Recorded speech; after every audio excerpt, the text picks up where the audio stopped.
Olá pessoal, estamos começando aqui um programa diferente que a gente vai falar aqui sobre esse novo projeto. Tem muita coisa acontecendo, né? Aqui ao meu lado o Rogério, mas a gente vai guardar ainda o segredo, né, Rogério? Pô, vai guardar segredo por quê, Júlio? Não, porque guardar o segredo, daqui cara? a um minuto. É que eu já tô tentando Pô, suspense. Pô, a gente não combinou esse suspense, né? Poxa, É que eu já tô tentando lembrar o nome do programa. Pauta, tributos, direito. Pauta, tributos e direito. Mas deixa eu cumprimentar a galera aí, gente. Muito obrigado pela audiência aí. Bem-vindos, senhoras e senhores, a uma nova edição do Tributos e Direito. Uma primeira edição de um novo programa que o Júlio vai anunciar aqui agora, né? Na verdade a gente está começando uma nova etapa com uma nova integrante que a gente quer apresentar. Ela já foi convidada.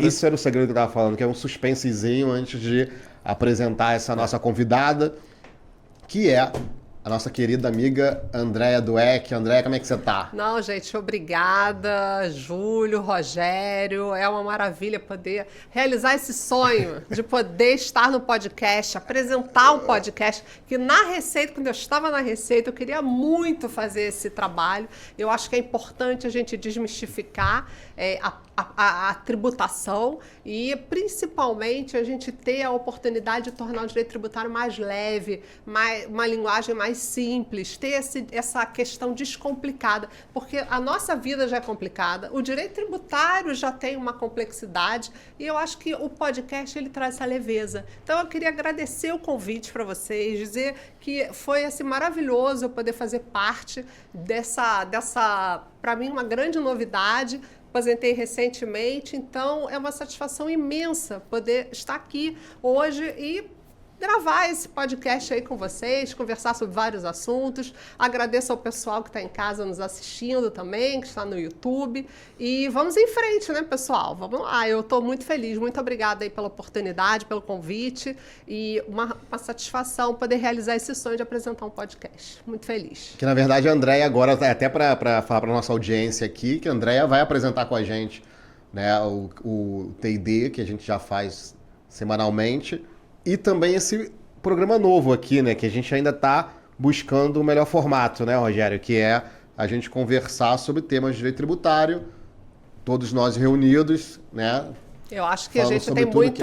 Não falta assunto, né? Estava comentando aqui antes da gente começar que até na praia você tá ali deitado, vendo o mar, querendo relaxar e alguém tá falando de direito tributário, de reforma tributária. É muito complicado quando você olha para o lado e vê que o pessoal tá ali conversando de reforma tributária e você quer relaxar, cara, é muito, muito difícil. Já liga o sinal, né? Caramba, estão falando de direito tributário na praia. Na praia, já não tem nem mais onde ficar, né? Comendo ali o biscoito, o mate, aí vem... Quanto de tributo tem no biscoito? Olha o curso da reforma tributária, o ambulante lá, só faltava essa na praia. Gente, uma loucura que tá isso. Tá, assim, então acho que a gente tem essa vertente aí da reforma do consumo, né? Isso afeta a população em si, inclusive a de baixa renda, né? Então, com a questão do cashback e essas novidades todas que a gente tem visto acontecer e, ao mesmo tempo, precisa ser estruturada, né, gente? Então, eu acho que é um assunto que realmente é preocupante, porque a gente vê que as coisas estão acontecendo no final do ano passado, 2023, a gente teve uma mudança constitucional, que tivemos novos princípios e a gente precisa, né? A gente não pode só deixar os princípios ali na Constituição. A gente precisa fazer acontecer. Os princípios precisam valer. Então, eu vejo muita... falta de comunicação entre as situações que estão acontecendo. Eu não sei se vocês também têm essa visão, mas eu acho que são muitas questões que envolvem a reforma do consumo. Agora também já adicionada a questão da renda, que foi encaminhada, e ao mesmo tempo você tem um processo. Todo mundo quer saber como é que vai ficar a sua situação. Você tem um processo de adaptação, de transição, um processo de contencioso, você tem a harmonização, você tem a uniformização. Como você vai começar isso? Vai começar harmonizando e uniformizando ou você vai começar com contencioso para depois harmonizar e uniformizar? Isso é uma dúvida que eu tenho. O que vocês acham? Eu não sei. Eu acho que isso tudo está muito complicado ainda. Tem muito projeto de lei aí para ser aprovado. Eu acho que com as eleições ano que vem, acho difícil aprovarem 10 projetos de lei até o fim, para implementar a reforma tributária geral, né? Não só a do consumo, mas tudo isso que tem que acontecer, comitê gestor, né? A gente estava conversando aqui antes, né? Exatamente, muito Júlio. projeto de lei. Mas... que não estão se comunicando. Não, cada um está querendo criar o seu projeto. Porque a reforma do consumo agora, do Lei Complementar 214, mais ou menos fez isso, né? Você vai ler a reforma tributária ali, a lei Complementar 214, e você vê que cada setor quis criar o seu regime especial. Então, acaba sendo um sistema tributário para cada um. Você fragmenta e foi o que você falou, não se comunica. Não se comunica. Você tem todo um trabalho da Comissão de Juristas também para a reforma do processo. Você tem o PLP, do Código de Defesa do Contribuinte. Então, você tem uma gama de situações processuais. Você tem a modernização da consulta em 2 lugares. Você fica assim, vou seguir aonde? Inclusive a consulta tributária no próprio da reforma do consumo. Então, como que você vai concatenar isso tudo? O Receita Sintonia, também uma portaria, agora que um PL 15. Não podemos esquecer do PL 15 da conformidade. Ó, gente, isso eu não estava sabendo. A André deve estar reforçando aqui os hosts, né, do Tributo Direito Podcast. Nós já temos um procurador da Fazenda Nacional, um advogado tributarista, mas o ex-auditor agora começando também na advocacia. E ela traz toda essa bagagem. Então vocês vão ver a André muito puxando por esse lado, né? Como é isso que a gente quer, que a gente sempre fala isso. O Tributo Direito Podcast, ele deixa a ocupação virante da titulação que a gente busca, né? Quem vive o direito tributário é indissociável? Claro que é indissociável, né? O seu perfil acadêmico do seu perfil profissional. Mas a gente percebe que a nossa audiência, ela gosta muito de ver como que você lida com a parte tributária. Por isso que o nosso podcast ele é aberto não só a quem é advogado, às vezes quem é economista, contador, quem vivencia o direito tributário, às vezes quem precisa de alguns o cara lá da praia também pode vir. Assuntos de carreira, o cara da praia que vende curso lá também, um ambulante. Tudo isso, né? Então, a Andréia, vocês vão perceber essa pegada dela. Como é que vai entrar? Que a Andréia é a nossa... A gente volta a frisar, né? A Andréia é a nova integrante do TID, né? Dos estúdios TID, né?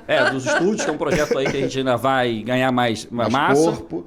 Mas aqui esse pauta Tributos de Direito e também o Tributos de Direito Podcast, porque você senão já não conhece. Teria, né? Eu quero apresentar um podcast, vou ficar só na pauta. A Andréia já tá... Desde que ela foi convidada, quando ela gravou aqui com a gente, ela, eu quero entrar, eu quero... Não, vai ter um rodízio. Teremos um rodízio de hosts aqui. E com isso a gente vai ter mais chances de manter a periodicidade, né, do projeto, né? Que às vezes dificulta a gente conseguir manter essa ambição de toda terça-feira ter um projeto. Mas agora, com mais uma pessoa nos ajudando, né, sem dúvida nenhuma, a gente aumenta essa chance. André, você falou dos princípios da reforma. Você acha que esses princípios estão sendo observados já? Por exemplo, o princípio da simplicidade.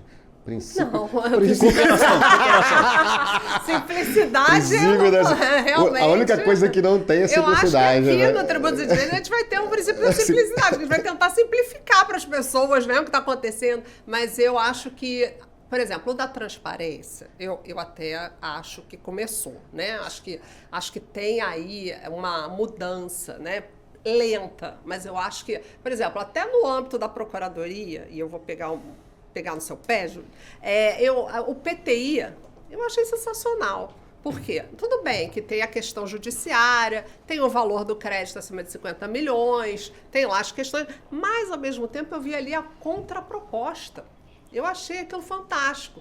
E também é fruto de uma consulta pública. Então, achei muito bom. E também vi que tem a questão das concessões mútuas lá de trás do 171 do CTN. Então, eu achei muito interessante essa mudança. Você vê uma mudança também por parte da Procuradoria em relação ao Instituto da Transação, que é belíssimo, é maravilhoso, recuperou muita coisa, né? Muito dinheiro, e a gente vê a dificuldade que os contribuintes têm de realmente suprir e pagar. São tributos que realmente a Procuradoria soube dialogar, né?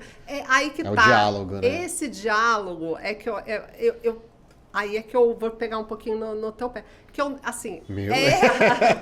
como procurador. Porque eu acho, assim, que...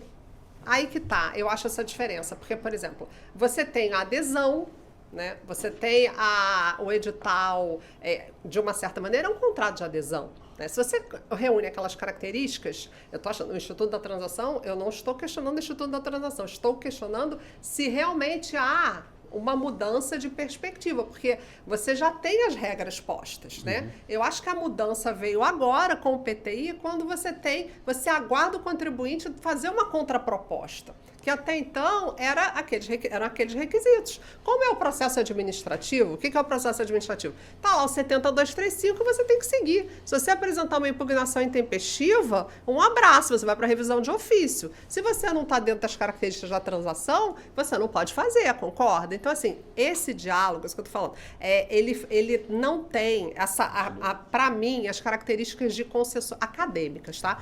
De concessões mútuas.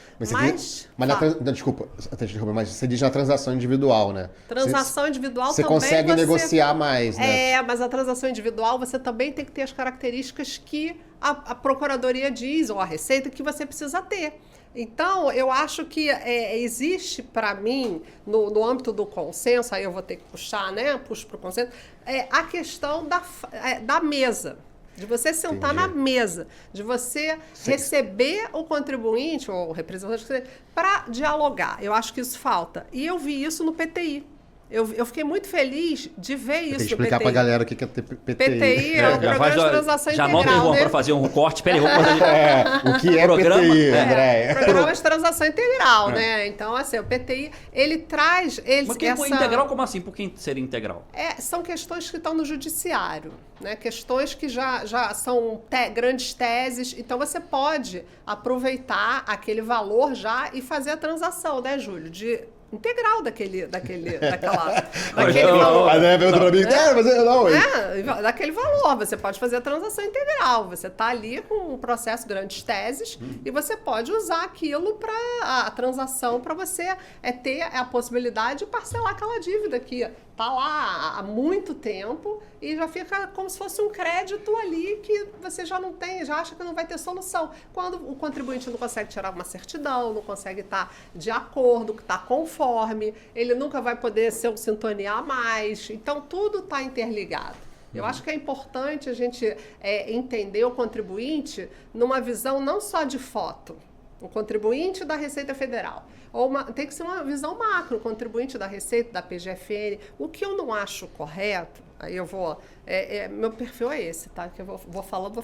Mas a questão é, por exemplo, eu ouvi num evento que eu fui de querer colocar a conformidade, por exemplo, para CBS e IBS, já que são irmãos gêmeos. Então, por que não colocar, por exemplo, o contribuinte que é a mais, que tem uma nota alta na Receita Federal e tem uma nota baixa no município, por que ele não pode receber essa nota alta no município se na Receita Federal ele tem a nota alta? Eu não concordo, eu acho que cada um tem suas particularidades. O que vocês acham sobre isso? Mas aí você diz assim, a União tem uma visão daquele contribuinte que é diferente. Mas isso é o problema do IBS e do CBS. Quer dizer, o problema que vai ser, né, do IBS e do CBS, porque a Constituição e as leis que regulamentam estão dizendo que eles são espelhos um do outro. Então você vai ter o problema assim, olha, eles são espelhos um do outro. Mas você tem a União e você tem o município e o Estado de um lado, que não veem o mesmo fato da mesma forma. Então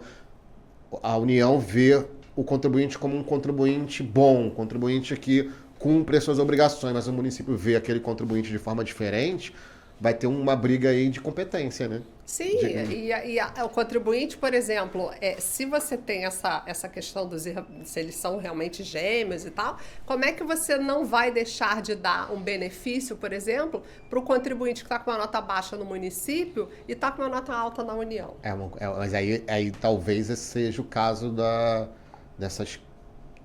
Eu nem sei como é que isso vai funcionar no projeto. Você tinha mencionado antes aqui no bastidor, mas eu acho que câmaras de conciliação, né? Sim, elas vão ter que conciliar para saber, olha, esse fato aqui... Não, mas eu acho que a dificuldade desaparece. O rating vai ser integrado, né? Porque naturalmente você vai ter uma unificação só. O cara não vai ter como pagar um tributo estadual e não vai pagar um municipal. Se ele é unificado, é uma guia só. Mas mas isso você está falando do consumo. Mas se vamos supor que seja uma outra situação, patrimonial, por exemplo, em IPTU. Que esse é um tema importante, o tema da fiscalização. O negador de IPTU vai ser a mais no IBS, CBS? Entendi. Então, esse programa de conformidade da Receita Federal não olha o rating dele dos tributos federais, olha o rating dele como um contribuinte como um todo. Sim. O OEA tem uma situação de governança que também vai buscar junto com sintonia. Porque entrando sintonia, passando o PL 15, a gente já vai ter uma nova mudança em relação à conformidade tributária e aduaneira. Esse PL 15 é de quê mesmo, hein? Ele é sobre a conformidade tributária e aduaneira. Mas- Só que tem uma discussão lá dentro sobre devedor quanto mais. Ah, tá. Esse conceito de devedor quanto mais sempre foi E um é problema. isso que está pegando para aprovação do PL. Porque, assim, nessa sua visão, o conceito de devedor quanto mais teria que ser nacional, e Sim, não federal, nem sim, municipal, nem sim, estadual. Sim. Porque assim não teria esse problema. Olha, ele foi visto aqui nacionalmente como um bom contribuinte. Por que aquele Mas em São município Paulo, lá está dizendo que ele é um mau contribuinte? Sim. Seria mais ou menos isso. É. Mas esse vai ser um problema do IBS e do CBS por conta do compartilhamento de fiscalizações. Assim, você teria que fazer. Não, você vai eu acho o compartilhar. contrário. Não, é o contrário.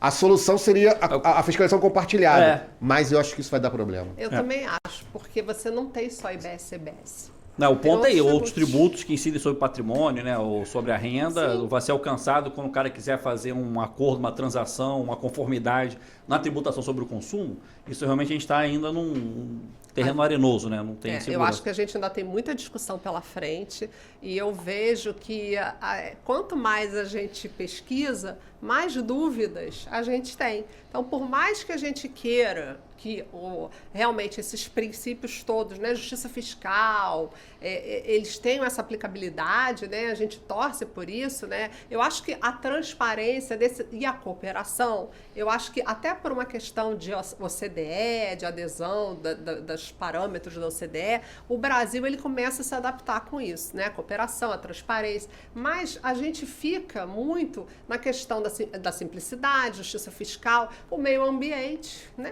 gente?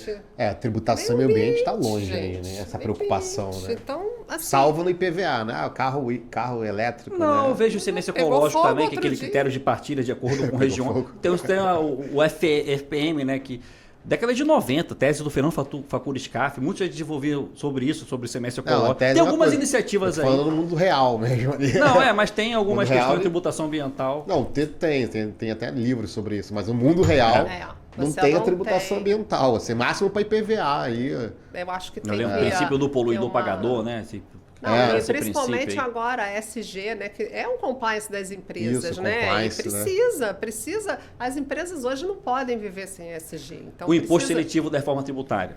E tem ou não tem um apelo com o meio ambiente? No começo a gente criou essa expectativa, né? Romantizou. Não, agora vem um tributo que se preocupa, que até a legislação, a reforma, né, tributária fala disso, mas nos primeiros especialistas que a gente vai estudar, que se aprofundaram em outros regimes similares, até na forma que vem a matriz constitucional do imposto seletivo, olha, não tem nenhum apelo apenas para a questão ambiental, né? Realmente tem uma questão muito mais de contrapartida ao IPI do que necessariamente um Sim, imposto, um Você não Sintex, consegue, né? Como o imposto do pecado. Mas não eu acho veio que com essa isso tem que roupagem. ser um incentivo partido das empresas. Eu acho que as empresas precisam ter esse compliance com relação ao meio ambiente. Porque senão, se você não tem a parceria, por isso que eu acho que a parceria público-privada ela é tão importante. E eu sempre lutei por isso enquanto eu estava dentro da Receita, porque a gente já tem, né? Tem muita parceria público-privada, mas precisa divulgar mais, precisa ter essa comunicação maior. A participação popular é muito importante. Quando eu falo da consulta pública, não é para tudo, mas precisa da participação, porque muitas vezes você trancado numa sala, por exemplo, nós três, temos visões de mundo diferentes. Totalmente diferentes. Mas nós estamos aqui nessa sala hoje falando sobre questões e você vai ter a sua opinião, mas em algum momento a gente vai entrar em consenso. E a gente vai trazer essa confluência para, de repente, a gente poder dar uma opinião em relação a alguma norma. E é isso que eu acho que é importante, né? A gente tem Peter Hebele, né? Que a Gilmar Mendes traduziu lindamente, o ministro, né? O professor, e ele fala isso, a sociedade dos intérpretes, né? Porque você precisa da participação do cidadão. Você como Estado, você não pode sozinho, muitas vezes o Estado ele é autossuficiente, claro, mas a participação do cidadão ela é fundamental, porque o cidadão está ali no dia a dia, ele está vendo o que está acontecendo, ele está vivenciando aquela situação, a sociedade em si, as dificuldades. Então é muito importante a parceria com as empresas, no caso do meio ambiente, porque isso vai ser, para mim, a pedra de toque dessa reforma. A gente precisa fazer valer o princípio da preservação, do respeito ao meio ambiente, senão a gente não vai ter...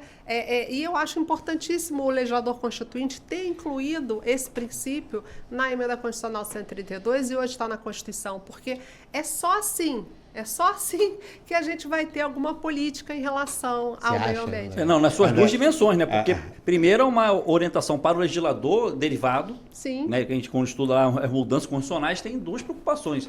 E segundo é o alcance da norma, né? Então ela tem que, de certa forma, os nossos legisladores agora têm esse compromisso de buscar soluções que contemplem o meio ambiente dentro do seu aspecto tributário. Eu acho isso ainda muito romantismo ainda.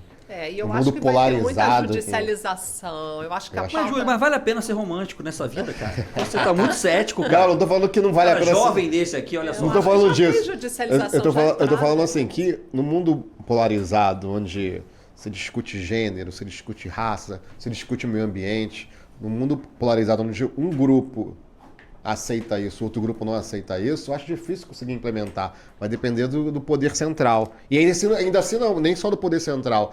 Vai ter que ter o poder central mais Congresso Nacional, Poder Executivo e Congresso Nacional. Se não tiver esse ajuste, não vai, cara, não adianta. E o Poder cara. Judiciário também, gente, porque sem o Judiciário, os três poderes têm que se unir, eu acho que nesse momento, para realmente trazer uma segurança para o Estado. Eu acho que é muito importante hoje os três poderes se unirem. Se harmonizarem, né? Como diz a Constituição. Exatamente, em prol do cidadão. Que eu acho que a reforma tributária não é em relação... É o cidadão. O cidadão, e eu vejo isso, porque, por exemplo, você vai ter, e eu vou bater nessa questão do cashback, porque, por exemplo, como que a gente teve a questão da Covid lá atrás, vocês lembram daquele auxílio da Covid? Sim, né? Para baixa renda e tal, não sei o quê.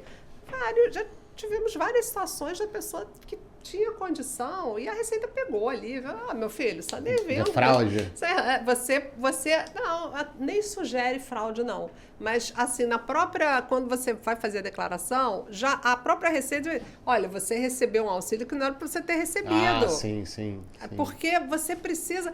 E aí você entra na questão da cesta básica, porque é uma provocação aqui. Como que vai avaliar isso? Quem é que vai avaliar isso? Se você é baixa renda, se você não vai... depende, às vezes a pessoa pode até pensar, eu sou baixa renda porque eu ganho dinheiro, mas o dinheiro não fica na minha conta, né? Então, eu sou baixa renda. Né? Como é que você vai conceituar a baixa renda? Salário entra, salário sai. Você tem renda zero. Tua renda... e como é que você não quer uma cesta básica? Né? Então, assim, como é que você vai fazer para... Isso eu acho um grande desafio. Você não acha também. que esse cashback foi uma migalha, não? Porque assim, você fez uma reforma de tributação do consumo, pensando em organizar esse sistema, tentando trazer o sistema do IVA. Né? Você tentou fazer isso, aí quando você vai ler a Lei Complementar 214, você vê lá um monte de regime fiscal separado e setores que têm total capacidade contributiva, levando uma alíquota, por exemplo, de 8%. Vou citar aqui o exemplo das SAFs, né, do futebol, as empresas de futebol. A empresa de futebol é bilionária. Eu acho um absurdo essa questão alíquota de hoje em 4% de imposto de renda e contribuição social Não, sobre o lucro líquido. É tudo. 1,5%, eu acho, de IBS. Eu sei que eu fui somar e dá 8%. Ou seja, ela tem um lucro presumido melhor. Sim. Então, assim, fizemos a reforma do consumo para estimular esse tipo de situação de empresas bilionárias continuarem bilionárias. Porque uma coisa é quando o futebol é uma associação, outra coisa é quando o futebol é uma empresa de futebol. Diferente. Que é diferente. Uma empresa bilionária pagando 8% como lucro presumido. Eu acho assim, que não foi para isso. E aí acaba que, quando você fala em cashback foi uma migalha ali para tentar dar numa reforma de consumo para quem não consome. Assim, o miserável não está consumindo. E aí você vai dar um cashback sobre... Era melhor ter feito a reforma da renda. Não, e o cashback é para todo mundo, né? Se ele não tem uma situação... Não, eu acho que tem que comprovar. Tem que comprovar a renda, né? Comprovar. Não, primeiro para baixa renda. Para todo mundo, renda, depois baixa falaram renda. que ia ser... É Baixa renda. O Não, problema porque é você comprovar baixa renda. Porque olha só, o pela pessoal, Constituição o lá. pessoal do Instituto de Cidadania Fiscal, agora me lembrei, o que eles queriam? Eles queriam colocar uma alíquota só de 25% sobre tudo. Sobre tudo, essa era a ideia dele, para simplificar o sistema. Porque é uma escolha, né? Vamos supor, arroz. O arroz todo mundo concorda que é básico da alimentação, por isso não vai pagar imposto, né? Imagina cobrar 25% do arroz. Mas aí o arroz arbóreo e o arroz negro. Aí você começa assim, não. Então vou ter que criar. Mas o arroz ainda é a base da alimentação. Agora você caríssimo arroz. Mas André, mas vamos sair. O café. Eu já estou até abolindo arroz na minha casa. Não, eu sei, mas o arroz está caro, mas não se cobra tributo sobre o arroz porque ele é considerado cesta básica, né? Por quê? Porque o arroz estando caro, estando barato, o fato é que é uma questão que se entende que a base da nutrição brasileira é o arroz, né? O arroz tipo branco, não o arroz negro, não o arroz arbóreo. Pô, Rogério, mas é muita injustiça fiscal você dar isenção em cima da classe alta que consome arroz negro ou arroz arbóreo. Então, para isso, a gente tem que cair naquela armadilha, classificação fiscal. Agora, o que é arroz branco, tem um código tal, e vamos para tributar zero, e o arroz mais chique, né? O arroz que é considerado dispensável e supérfluo, vamos colocar a tributação. Então, por causa disso, que essa ideia inicial do Instituto de Cidadania Fiscal, que é a base da PEC 45, foi no sentido de vamos cobrar 25% de tudo e daquele indivíduo que comprou o produto da cesta básica, a gente devolve para ele. Mesmo indivíduo independente de qualquer classe, né? Não tem aquela coisa... Foi assim que começou. Mas aí na hora foi estressando e virou cashback social. Então tiraram só do cashback para virar um cashback social, dedicado apenas para as famílias que têm lá aquele enquadramento que a gente já até conversou aqui no podcast, que estressaram tanto, que tem que ter, acho que é meio salário mínimo de renda per capita para pessoas que, tipo assim, cara, vai ser praticamente muito difícil você alcançar exatamente a pessoa que está precisando daquela situação, né? Não, e você, assim... No meu país imaginário não teria cashback social. Eu também não consigo enxergar, porque tudo depende do conceito. E aí você vai ficar preso num conceito, porque, por exemplo, assim, eu não sei como é que vai ficar a questão do pão, tá? Mas eu compro pão, você compra pão... o cara que está na rua ali, né, ganha um dinheirinho, ele compra pão. Então, assim, é uma questão de você não saber como é que vai ficar. Você não sabe como é que vai ficar. Eu sei que o pão aí está com uma isenção, mas como é que a gente vai tratar no dia a dia, o dia a dia, né? Todo mundo precisa comer. Então, comer pão, comer, né, o arroz, o feijão, né? Então, assim, eu viveria de cesta básica, porque eu adoro arroz com feijão. Mas eu acho que a gente não consegue, assim, ter um horizonte, assim, porque a previsibilidade, ela é importante, né? A calculabilidade. Então, eu acho que isso está faltando. De você, quando faz um projeto, você pensar, né, como é que vai, a previsão disso para daqui, né, como a gente está fazendo agora. A transição vai durar aí um tempo, né, a gente vai ter um teste, então é importante, mas já está votado. Então, assim, não é a questão assim, quando a gente faz a conformidade, trazendo para a conformidade de novo, você não tem ainda a lei, você não tem o marco legal. Aqui é o contrário, você tem o marco legal e você vai fazer o teste depois do marco legal. Quando você deveria fazer o teste antes do marco legal para ver, porque a gente fica vinculado ao princípio da legalidade. Então, essa vinculação nossa ao princípio da legalidade acaba prejudicando o próprio teste para ver se realmente aquilo vai funcionar ou não. E isso acaba sendo um desafio também para o Brasil, por conta de você estar vinculado ao princípio da legalidade. Não tem jeito, você não pode ter lei, tributo sem lei. Então não tem como fazer. Agora, você pode sim, dentro da tributação do consumo, fazer alguns testes em relação à cesta básica para ver como é que isso vai funcionar. Eu acho que isso já deveria estar sendo feito. E não ficar esperando, ano que vem a gente vai fazer. Não vai fazer, pode fazer agora. Você não precisa, você pode já fazer uma retenção agora, já ver como é que vai ficar, já separar quem é da baixa renda, quem está enquadrado no conceito, já pode fazer muitos atos preparatórios. E eu acho que isso está faltando também. Quando eu penso nesse tema, até o que o Rogério falou de que era o projeto inicial da galera da cidadania, né, de 25%, eu acho que deveria tributar também, e ser uma transferência direta de dinheiro. Não precisava inventar sistema de cashback, vou devolver só se o cara consumir. Não. Eu lembro que eu acho que foi o Eduardo Suplicy que propôs aquele projeto de lei, que virou lei, na verdade, em 2005, salvo engano, que era dar um dinheiro para todo brasileiro, uma renda básica. Você pode dar uma renda básica mínima para toda pessoa que é pobre e miserável. Então você não precisa dar inventar um sistema tecnológico para fazer com que devolvam dinheiro. Aí você vai gerar fiscalização nisso. Não, olha só, quem são os pobres do Brasil? São esses, vamos dar R$1.000 para cada um. E não tem... Aí, Não, mas já existe hoje, de certa forma. Não, não existe. Existe, pô. Ah, mas Bolsa não é tão Família. simples assim. Recentemente- Não. Bolsa Família, Não, pô. Bolsa Família não é assim, não é Eu sistema. Não é vi assim, um eu sei, artigo mas- Não é assim. recentemente O falando solteiro, não, por dos exemplo, não vai ter invisíveis direito do à Bolsa Brasil. Família. Tem, cara. Claro que tem. Não tem uma parada de... quê? Tem dois tipos de bolsa. Não tem a bolsa que tem a ver com vinculação à educação, a estudo, tem que manter os filhos na escola. Não, mas a pessoa que E é solteira, que não tem filho, tem dinheiro que ir pra é, Bolsa e o Família. dinheiro é bem pequeno, é tipo 120 e poucos reais, né? Eu Não é esses R$1.000. escrevi um artigo recentemente chamado Os Invisíveis do Brasil, no Jota. E você tem aí pessoas que nunca declararam imposto de renda, e, ao mesmo tempo, ganham de forma autônoma e não recolhem nada. Então, por exemplo, você não recolhe um carnelhão, não recolhe. E eles não existem e ganham dinheiro, viajam.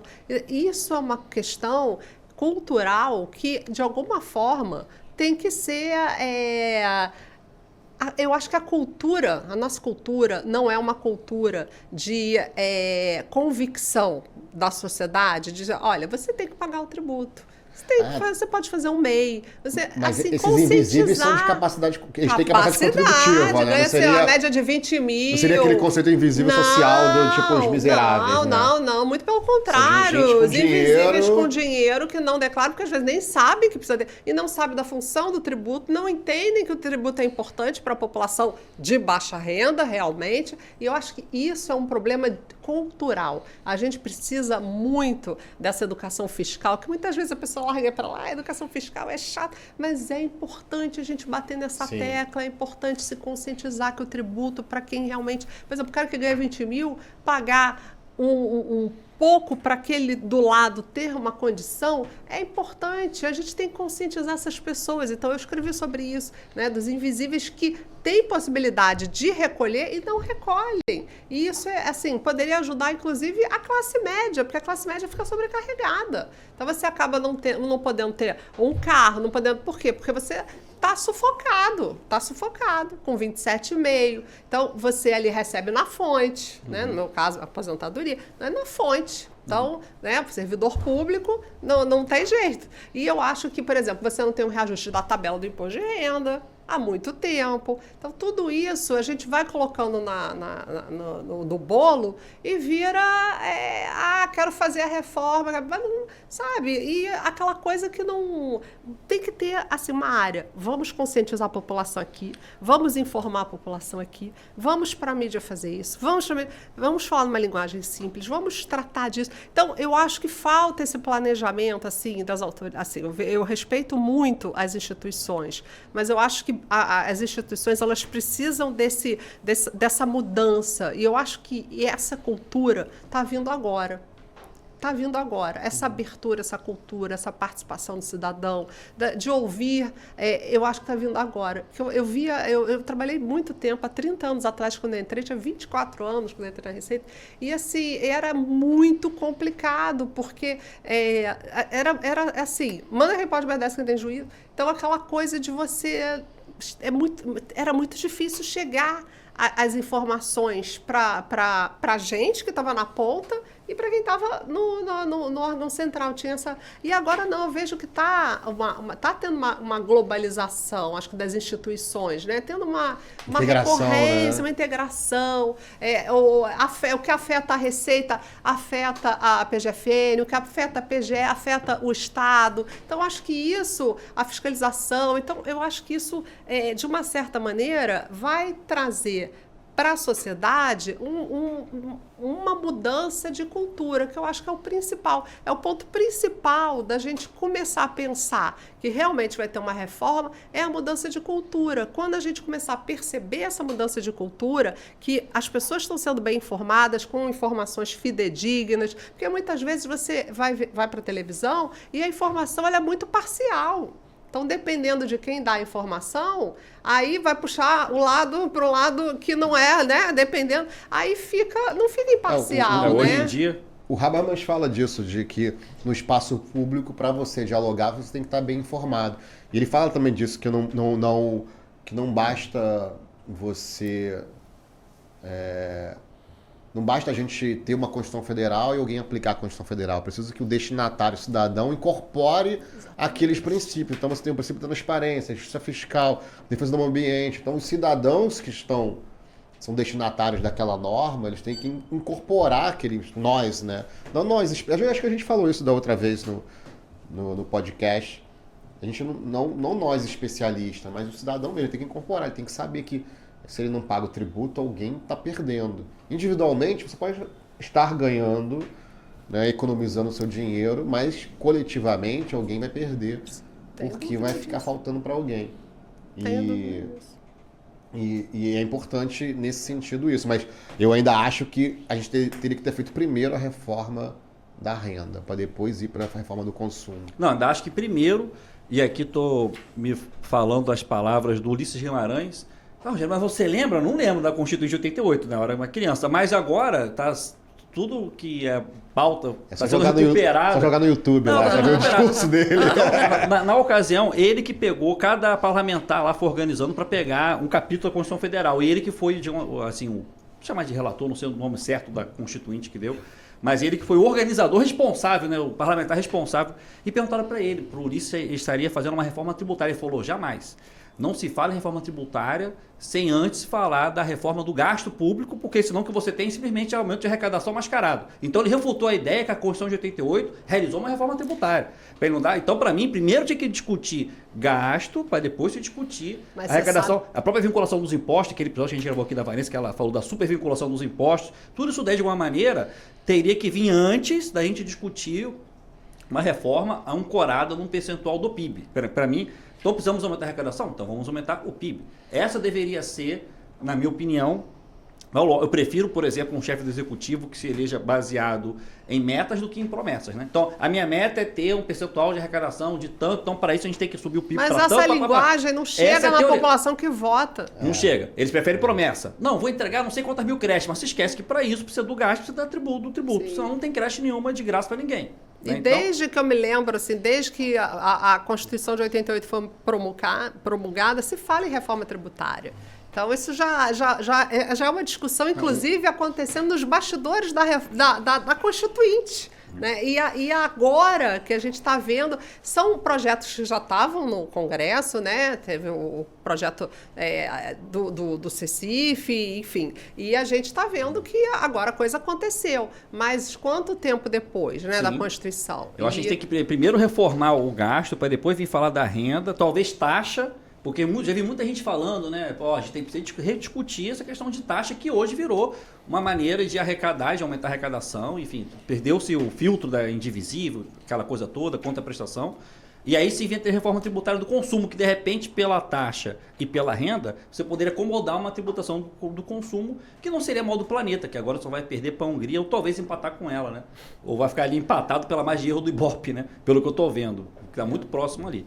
Mas a gente escolheu pelo caminho que, na minha opinião, nem precisaria, de repente, toda essa abrangência constitucional, né? O PIS e COFINS bateria uma lei complementar, que já se discutia há muito tempo, de unificar e ampliar a base da acreditação, precisava de tudo isso, né? E para fazer o que fizeram, só para concluir o raciocínio e a gente já encerrar, né, Júlio? Criar o IBS-CBS, seria melhor você federalizar o ICMS, porque a gente tem toda uma cultura, ou bem ou mal, do nosso IVA, é um IVA tupiniquim, mas é um IVA, né? Não deixa de ser. E o ICMS federalizado, você alcançaria todo esse desiderato da emenda constitucional. Você alcançaria, por exemplo, se você quisesse, o cálculo por fora, né? A arrecadação unificada, já tem o S de serviço. Você mudaria muito a questão de ter afetado a Constituição em mais de 500 artigos, o pessoal fala muito disso. Para simplificar, colocamos 500 artigos, a mais do que já tinha ali, né? Porque nem todos os outros foram substituídos, né? Vão continuar existindo ali até bastante tempo. Então, eu preferiria federalizar o ICMS. Comitê gestor, tudo isso, via lei complementar, eu mudaria a Constituição, mas não de forma tão grande assim, e a gente não perderia todo esse histórico aí de, sei lá, desde a década de 60, né, que vem discutindo e tudo. Eu acho que a gente estaria mais confortável. A gente jogou todo um passado fora para dar um salto no escuro. Tá todo mundo zerado. Vamos entrar numa aventura agora, vamos A transferir galera tudo. do tributário, então todo mundo tem que estudar. Pô, bom e velho ICMS, a gente já está acostumado com todos os seus defeitos, levou o Brasil a ser a 8ª maior economia do planeta, com todos os seus defeitos. Então, se você faz o freio de arrumação, você conseguiria um tributo nacional, arrecadação do destino. A arrecadação do destino bastava a resolução do CONFAS, nem mudança na Constituição precisaria. Eu concordo também que não precisava nem de reforma tributária, era só. Não, PIS e COFINS unifica, lei complementar. Se quisesse revogar o PIS e COFINS, revogava, mas não precisava de uma coisinha ou outra na Constituição Federal para poder. Pega o CBS, joga tudo fora, a pretexto de arrecadar sobre bens materiais, como se mercadoria fosse, vai ter discussão. Gerou uma complexidade muito grande também. Você vai chamar de consumo que não é consumo? Acho que tá bom para os advogados, porque vai ter tanto contencioso. Né? Eu já vi até juiz aí pedindo exoneração da magistratura. Tem juiz até indo embora. Eu vou meter o pé aqui, vou meter curso. Vou ficar julgando o texto. Já tem a galera indo embora. Magistrado federal se exonera. Eu vi no Facebook, no Instagram lá. Estão dizendo aí, estão dizendo aí. Tá no Instagram. Eu soube pelo Rogério, não sei de nada. Então é isso, né? Então hoje foi. Mas eu não me aposentei por causa da reforma tributária.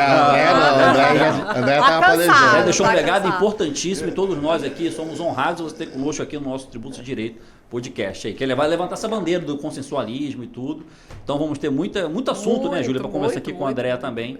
Isso é o formato aqui também de conteúdo que a gente tende a fazer mais vezes. E é isso aí, então. A gente já está encerrando, então. Andréia aqui, a nossa nova integrante do Tributos e Direito.